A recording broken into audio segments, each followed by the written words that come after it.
Well, e definitivamente tem vários departamentos de corpo policial ocupados. Estava de sábado à noite, hora para registrar um atraco do vecindário de Sabana Blanco.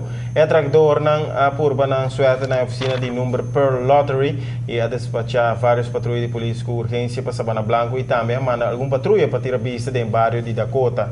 Helicóptero de polícia também a unina em busca da aqui para mira se por topa estão a cometer atraco aqui. A traidora usa arma de candela e não logra vai com mais ou menos 200 florim.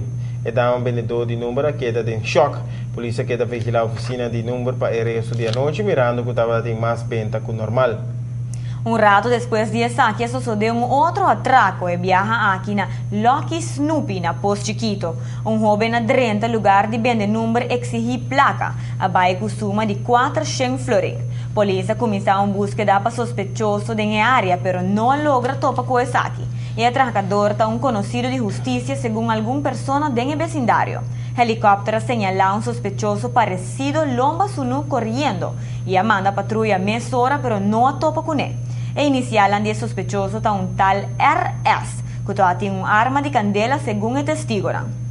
Polícia vai tirar vista na caso de Sabana Basora para o sospechoso, pero não há na adresse. Atraco time de mais departamento não tinha caso, boa investigação.